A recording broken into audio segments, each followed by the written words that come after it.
Ladies and gentlemen, please welcome Glenn Jacobs.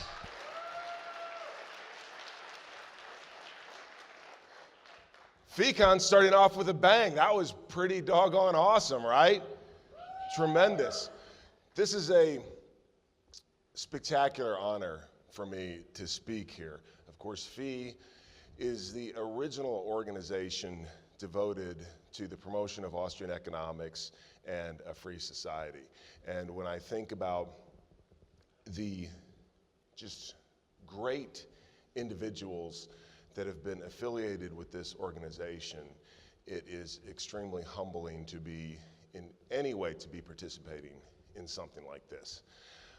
I don't know if I can come back next year though, unfortunately. I'm running for political office. I'm running for mayor of Knox County, Tennessee. So, I know, but in general, I dislike politicians, and I'm already starting to loathe myself for that.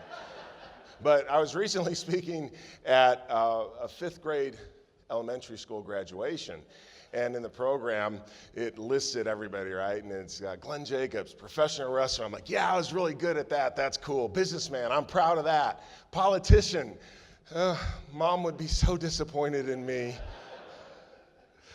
But I'd like to talk a little bit today about my life journey, and really how I think that it is a microcosm, like all of our lives are, of what happens in the free market. And much like the theme of this conference is transformation, in all of our lives, the market gives us the ability to transform and to better our lives and to achieve our goals. I'm one of those people that believes that every individual is born with a gift. And the key to finding happiness and success in life, and by success, I'm not necessarily talking about monetary success, I'm talking about what makes you content, what makes you happy. The key is discovering what your gift is and then going out and doing it. The only place that you have the ability to do that is in a free market, and my life is a great example of that. When I was a kid growing up, it was back in the 1970s in rural Missouri, my father had just retired out of the military, and that was a very hard time economically in our country.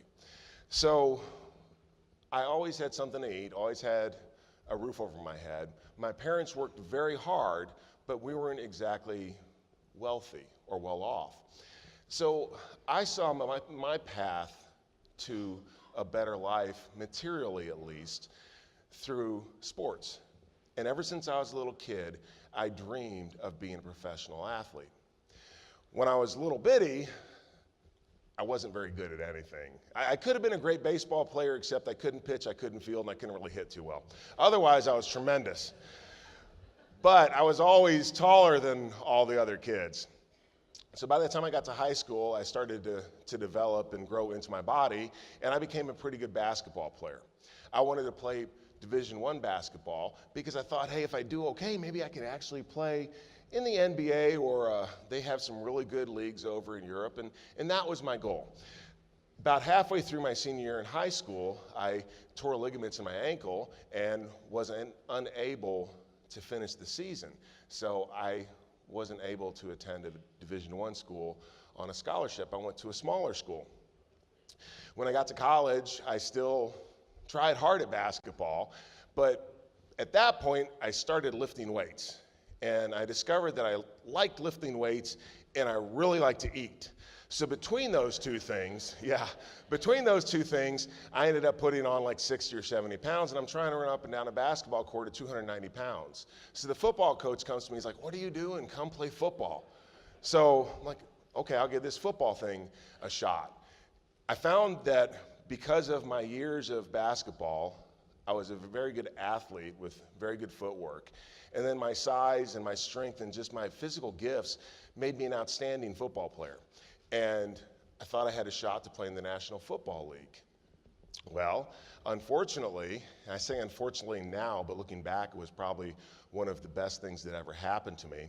But unfortunately, I suffered a severe knee injury that, for all intents and purposes, ended my football career. I did go to the Chicago Bears camp, but I was only able to stay for one day because you go through a very rigorous physical, including orthopedic testing, and my knee precluded me from playing professional football. I was devastated because I had a dream, and my fingertips were on it, but I couldn't grasp it. I was devastated. Just for me, it was just, I said, it was just horrible. But I started looking at my situation. I started looking at my assets, what I brought to the table. And I'm, as you can see, a very large guy, pretty athletic. I have a degree in English literature, so I was into drama and theater and that sort of thing. Yeah, let's give it up for the English majors. I haven't read any Shakespeare in years. It's been replaced by economics and history, but what the heck. Most of all, though, and I'd always been a casual fan of professional wrestling. Most of all, I didn't want to get a real job, and I was like, well, yeah, that looks like fun. I can do that. Well, I found out that I could do that, and I went, and my first lessons were in a promoter's hayloft, off to a very inauspicious start. I found a local group that was willing to train me, and my career was essentially born in a barn, okay? Well, I spent the next year or so traveling around, often making no money, not even making enough money to pay for gas to drive a couple hundred miles to get beat up. Remember one time, this is a true story, I opened my pay envelope and I discovered 2 buy one double cheeseburger, get one free from Burger King. That was my pay for the evening, okay? But I loved it. And I loved what I was doing, and I knew that I had a future in the professional wrestling industry. So I was able to convince my parents to lend me some money. I went down to a real wrestling school, which was the Great Malenko's Academy of Professional Wrestling in Tampa, Florida. In 1994, I got my first big break. I was asked to go to Puerto Rico to work full-time.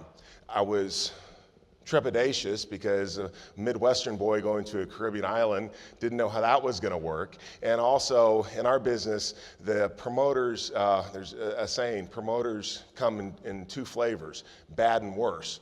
And the promoters in Puerto Rico their reputation were that they were the worst. But it turned out to be a great move for me. I got a lot of experience. They treated me fairly and always paid me on time. I lived close to the beach with a couple other guys. And I even got used to the occasional gunshot in the middle of the San Juan night. So all in all, it was a great experience. My next stop was in East Tennessee for Smoky Mountain Wrestling. Again, it was a small, we call them territories. It was a small company, and many of the venues that we worked at were tiny.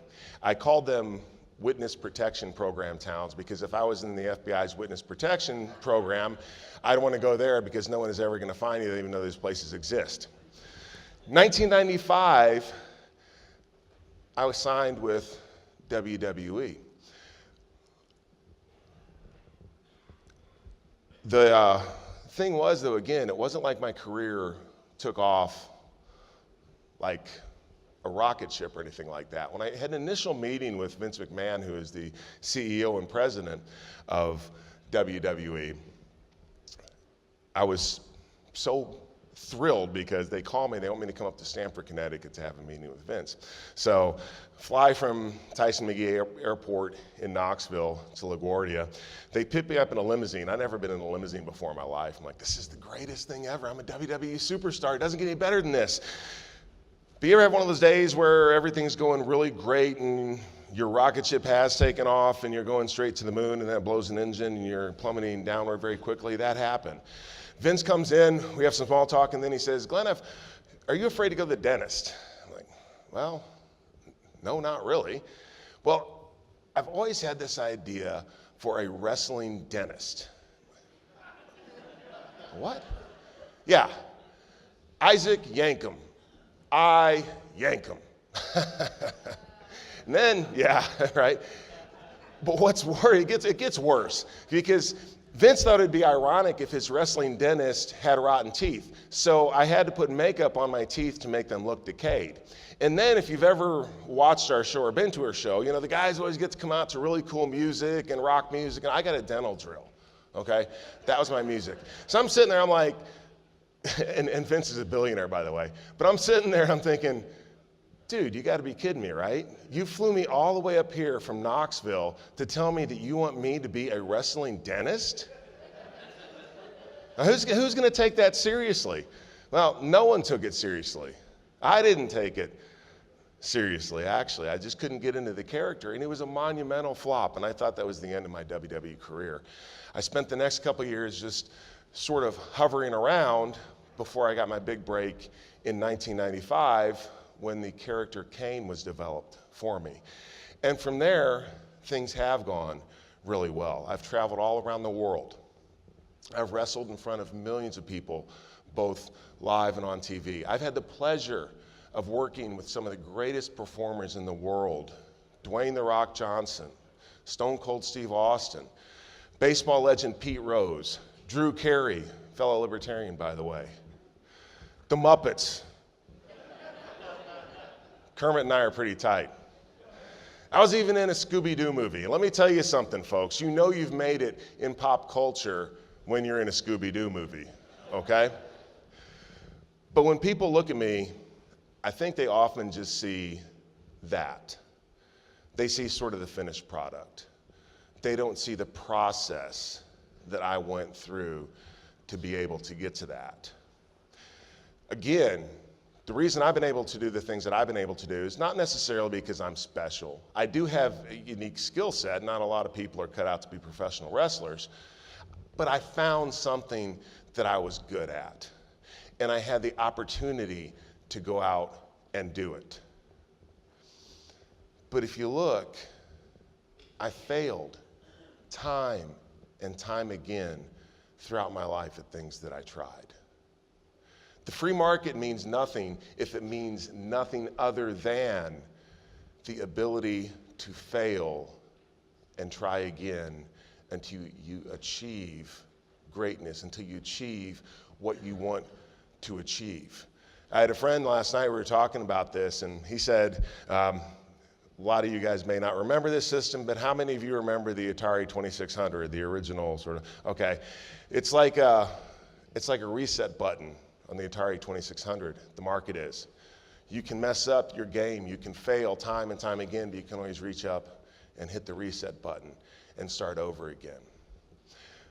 Often when people are talking about the free market, they'll talk about results, or they'll talk about market failures. The market is a process. Often when they're talking about market failures, the reason that they're talking about a failure is because the market just hasn't got around to solving it yet. Or in some cases, of course, because the government has gotten involved and messed things up, and now, instead of addressing the initial intervention in the market, we address the secondary intervention or the tertiary intervention or whatever order of intervention that there is. For example, you're here with the housing market, the housing crash, the market failed.